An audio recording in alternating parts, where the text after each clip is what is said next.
বাংলাদেশ থেকে ভারতে অবৈধ অনুপ্রবেশের চেষ্টা করতে গিয়ে পাকড়াও কিশোর। গতকাল রাতে ঘটনাটি ঘটেছে হিলি থানার বালুপাড়া বিওপির সীমান্ত এলাকায়।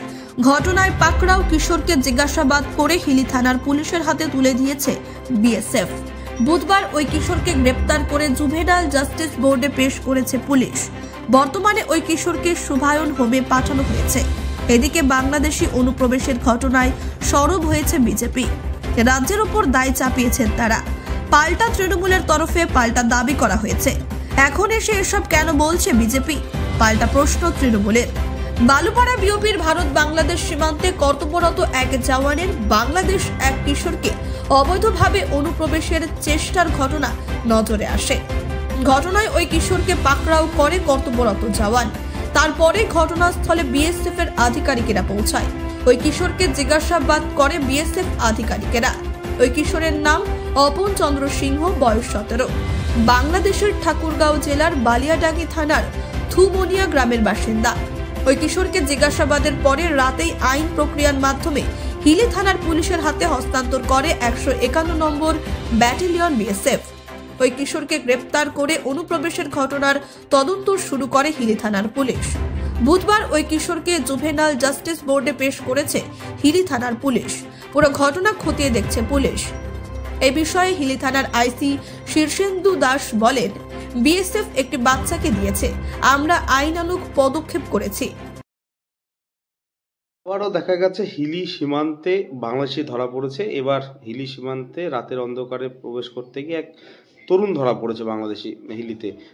কি বলবেন, এই যে বারবার এই দক্ষিণ দিনাজপুর জেলা দিয়ে অনুপ্রবেশের চেষ্টা করছেন বাংলাদেশিরা, বিগত দিনে দেখেছি জঙ্গি থেকে একাধিক যারা অনুপ্রবেশ করেছেন তাদের সঙ্গে একাধিক যোগসূত্র দেখা গেছিল। কতটা আতঙ্কে রয়েছেন, কি বলবেন? দেখুন, সবচেয়ে বড় সমস্যা ভারত বাংলাদেশের অনেক অংশে অনেক জায়গাতে কাঁটাতারের বেড়া হয়নি এখনো পর্যন্ত। এর জন্য পুরো রাজ্য সরকার দায়ী, কেননা তারা যে জমি দেওয়ার বিষয় আছে, যে ব্যবস্থা দেওয়ার ব্যাপার আছে, তাতে তারা আগ্রহ দেখাচ্ছে না, বা এখনো অনেক জায়গায় হচ্ছে কাঁটাতার নেই। তারপরেও বাংলাদেশে যে একটা উত্তেজনা তৈরি হয়েছে, সেখানে বিশেষ করে হিন্দুদের ওপর একটা অত্যাচার চলছে। এই রকম বিষয়ের ওপর কিছু অনুপ্রবেশকারীরা দেশে প্রবেশ করার চেষ্টা করছে। সীমান্তে বিএসএফদের কড়া নজরদারি আছে, কিন্তু রাজ্য সরকার বরাবরই এই বিষয়ে উদাসীন। তারা এই পশ্চিমবঙ্গে উগ্রবাদীদের আর আশ্রয় দেওয়ার চেষ্টা করছে। এখানে জাল ভোটার কার্ড, জাল আধার কার্ড এগুলো ধরা পড়ছে। আর তাতে যেভাবে বাংলাদেশ থেকে এখানে ঢোকার প্রচেষ্টা হচ্ছে, তাতে রাজ্যের বা দেশের নিরাপত্তা বিঘ্নিত হতে পারে। এটা সতর্কতামূলক অবলম্বন করা উচিত। বিএসএফদেরও যেমন দরকার সতর্কতা অবলম্বন করা, তেমনি রাজ্য পুলিশেরও দরকার এর পুরো সতর্কতা অবলম্বন করা। আবার হিলি সীমান্তে অনুপ্রবেশের ঘটনা ঘটেছে, এক বাংলাদেশি কিশোর ধরা পড়েছে। এই ঘটনায় আবার বিজেপি রাজ্যের বিরুদ্ধে অভিযোগ তুলছে। তাদের অভিযোগ যে রাজ্য ঠিকমতো করে এই যে জায়গা জমি দিচ্ছে না তার কাটা তৈরি করার জন্য, পাশাপাশি পুলিশ প্রশাসন নাকি সেভাবে নজরদারি চালাচ্ছে না।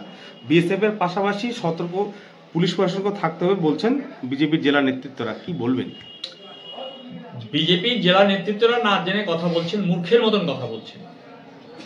ভারতবর্ষের সংবিধান অনুযায়ী আইন তৈরি হয়েছে, তাতে করে বিএসএফ এর হাতে বর্ডারের দায়িত্ব, এবং বর্ডার থেকে ইনসাইড অফ দি ভারতবর্ষ 15 কিলোমিটারের মধ্যে বিএসএফ এর জুডিশন। সন্ধ্যাবেলায় বেঙ্গল পুলিশ যদি বর্ডারে যায়, তাদের অনুমতি ছাড়া, তারা মৌখিক হোক লিখিত হোক অনুমতি নিয়ে, তাহলে কোনো এই আমাদের স্থানীয় স্তরে কোনো অপরাধীদের যদি বাড়ি থাকে, তাদের বাড়িতে রেড করতে যায়, তদন্ত করতে যায়, তাদেরকে কাছে অনুমতি নিয়ে যেতে হয়। পুলিশ গেলে তাদের মাথা ব্যথা হয়ে যায়। সুতরাং পুলিশের ঘাড়ে দৌড় দিয়ে বিজেপির নেতারা নিজেদের দোষ ঢাকতে চাইছে। দক্ষিণ দিনাজপুরে 7.5 কিলোমিটার কাঁটাতারা বেড়া নেই। তারা শ্বেতপত্র প্রকাশ করে বলুক না যে স্টেট গভর্নমেন্ট জায়গা দিচ্ছে না। যে লোকগুলো যে নবসে, যে নিয়ম বিধি মেনে কেন্দ্রীয় সরকার তার কাটার বেড়া দিয়েছে, সেই তার কাটার বেড়া দিতে গেলে হাজার হাজার পরিবার উচ্ছেদ হচ্ছে। সেই পরিবারগুলোকে পুনর্বাসন না দিয়ে তারা কি করে বলছে এই কথা?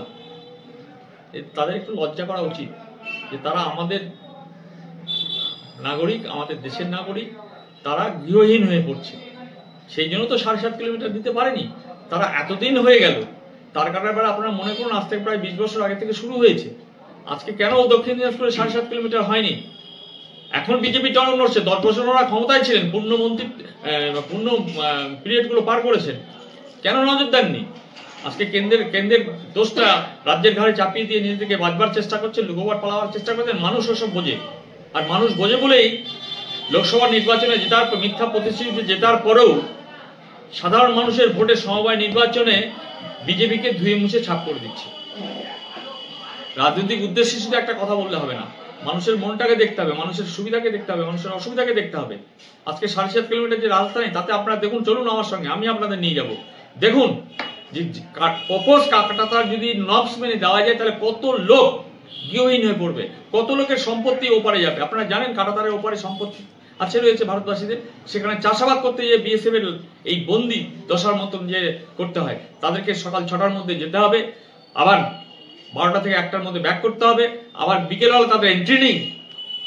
ধান গাড়ার সময় কত কষ্ট হয়, একবার এক এক ফর্ম দিচ্ছেন, এক এক সিজনে বলছেন এবার শস্য লাগানো যাবে না, এবার গম লাগানো যাবে না, আবার পাটের সময় বলেন পাট লাগানো যাবে না। ইনসাইড অব দি কাটাতারের এবারে ভারতবর্ষের দিকে বিঘাকে বিঘা পড়ে যাচ্ছে কাটাতার। দক্ষিণ দিনাজপুর জেলার কথাটা চিন্তা করতে হবে, কৃষিভিত্তিক জেলা, সেখানে চাষাবাদ করতে দেয় না বিএসএফ, গাছগুলো ভেঙে দেয়।